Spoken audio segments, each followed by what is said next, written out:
music of Luis Milan is like a time machine, and it takes us straight to the Renaissance in Spain.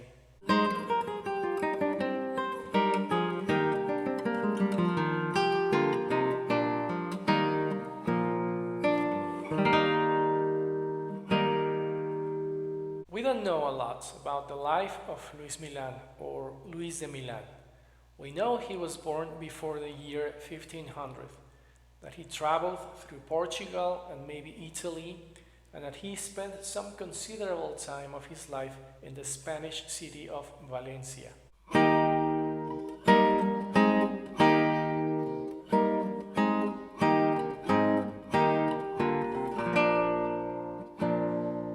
Those little facts do not say a lot about his life. At least they say a lot less than what his genius music tells us, and less than the artistic legacy that he left, and that at the beginning of the 21st century keeps rejoicing us, even 500 years after being written.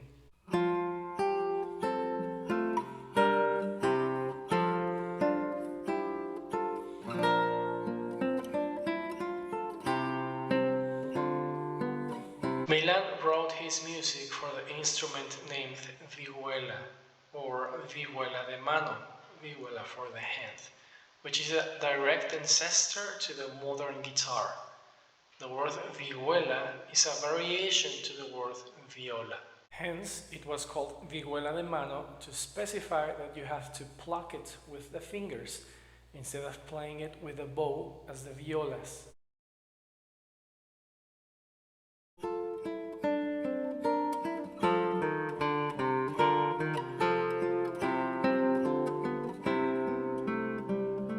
Milan is one of the three most important composers of music for the vihuela, contributing to the magnificence of the Spanish Renaissance, together with Luis de Narvaez,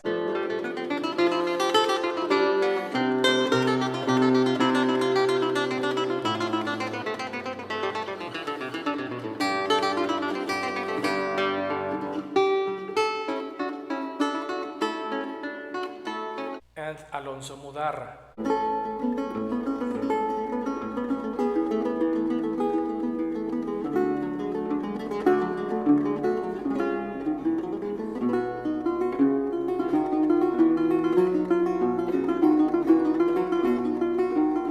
When Milan published his book El Maestro in 1536,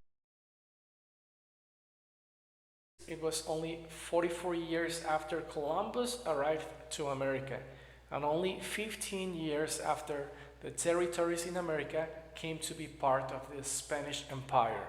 It's very likely that in all those trips to America, the Spanish sailors spent some good times playing the vihuela. Then it is not a coincidence that still nowadays we can find musical instruments named vihuelas in the traditional music of Mexico, with some differences due to 500 years of distance.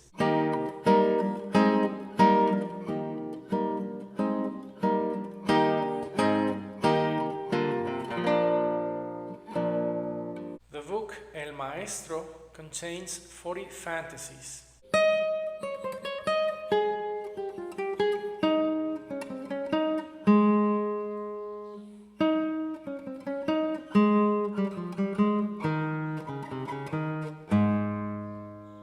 Six pavans,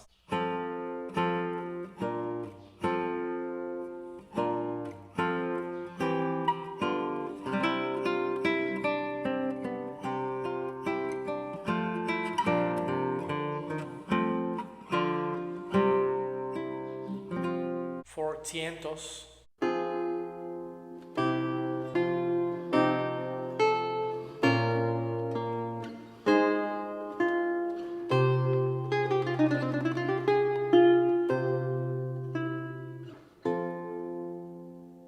and 22 works for voice with vihuela accompaniment.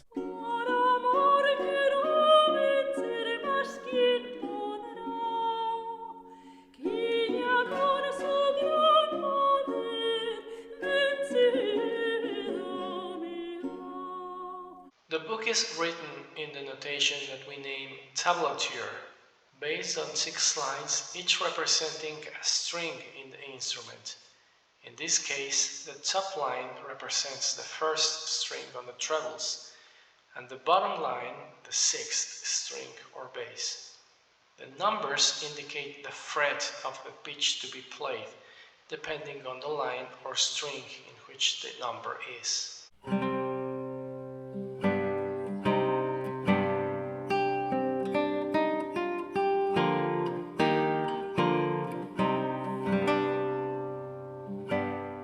This notation system requires a bit of common sense by the player in many ways.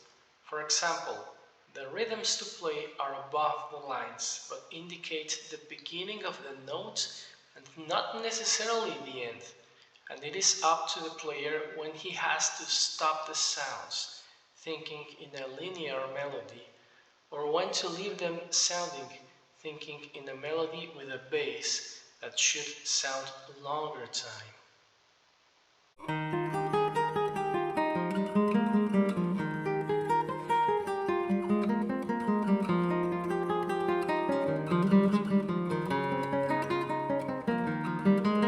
All manner of phrasing is also up to the player.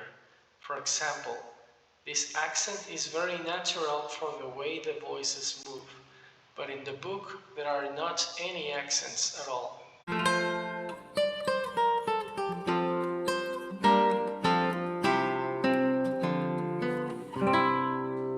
Concerning the notation of the singing, the pieces for voice and vihuela are written in two colors. The part of the singing is written in red. Thus, surely must be that the singers looked for the notes to sing with the help of a vihuela.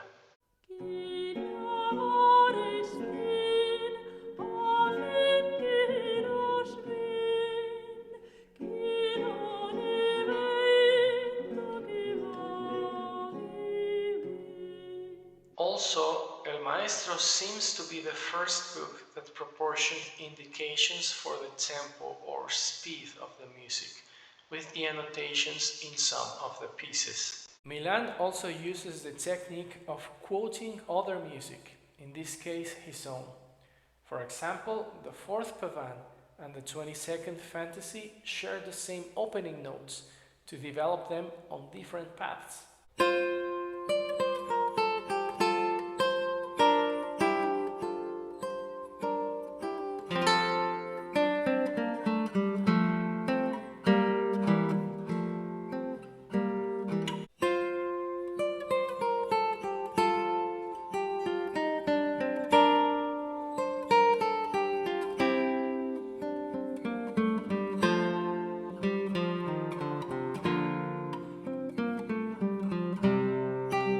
The second pavan and the eighth fantasy also share many harmonies, rhythmic patterns, and melodic lines.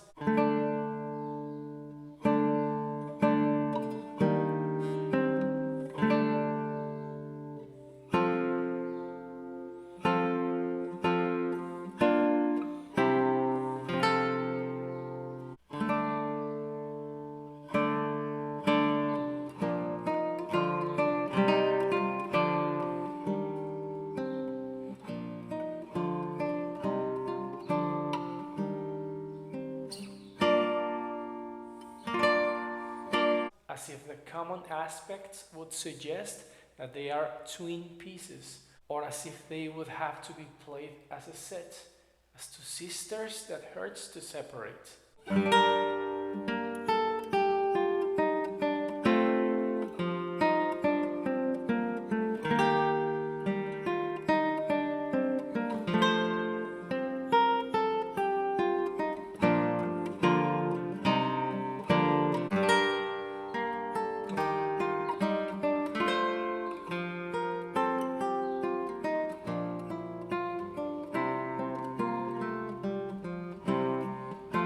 I worked on some Milan pieces when I was a student, and I found an important aesthetic problem. Every time I would prepare pieces for playing, I would take a hear to versions from my favorite guitarists. The Julian Bream and the Pepe Romero versions were always big references for me, and still they are. But in this case, I found many details that seemed anachronistic to me. Some aspects of the Pepe Romero versions would sound to me more like Joaquin Rodrigo or another composer for modern 20th century guitar.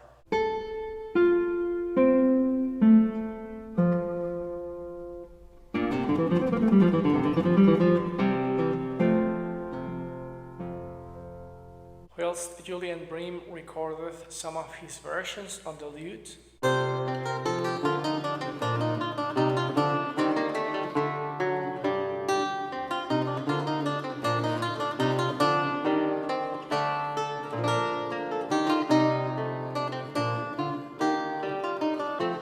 and a few on the Vihuela,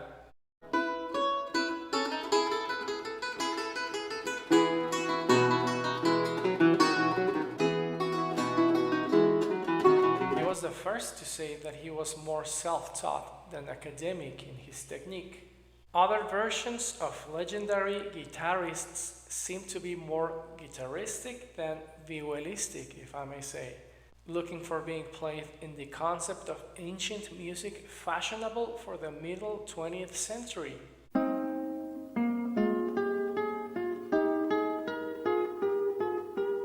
Concept that has changed a lot since then due to so much investigation and trend of the period instruments and historically informed performances.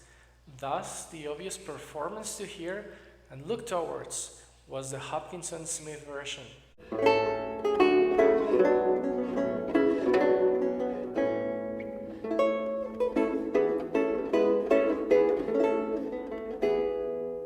One day I told my teacher, Marco Antonio Anguiano, about this concern on the style differences of all the existing recordings and about which should be the one to hear and look towards. The next time I saw my teacher, he said to me, "It is the Jordi Savall version, the one you should hear and look towards," meaning this wonderful recording made with members of his ensemble Esperion 20, as he was called back then, where he plays his own arrangements of Milan's music for a group of 4 violas da gamba, and in which you can appreciate marvelously the polyphony of the pieces.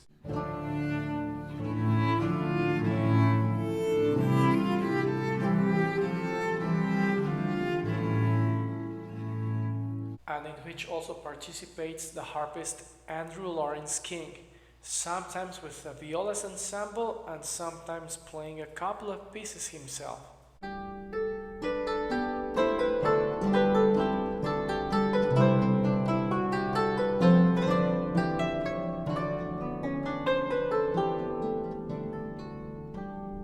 How marvelous is that the music of Milan survived up to this day. I think I'm not the only one that's grateful for his music. The composer Joaquin Nin Culmel wrote a work called Variations on a Theme by Luis Milan for solo guitar.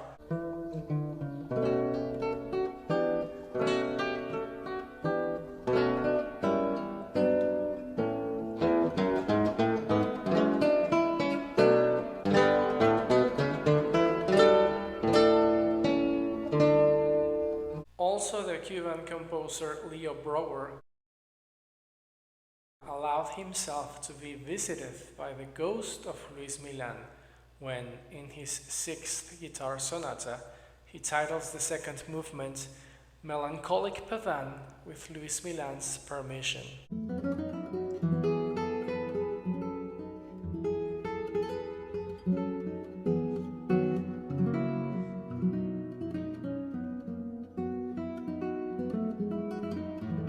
Just recently, Maestro Sergio Gasca pointed me out to 2 works that quote the 6th Pavan. The first one is Requiem a un Sonero by composer Flores Chaviano.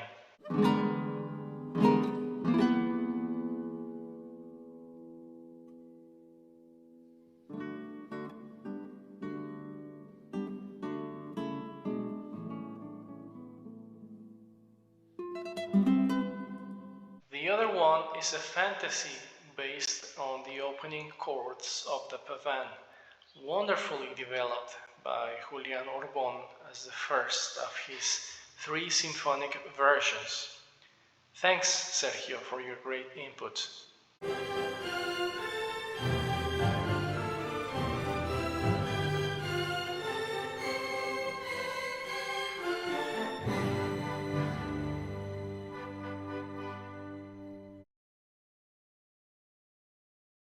It's really hard to think what path would have been walked by so many Spanish guitarists and composers like Fernando Sor or Francisco Tárrega if Milan wouldn't have walked before that exact same path, placing some important foundations as reference.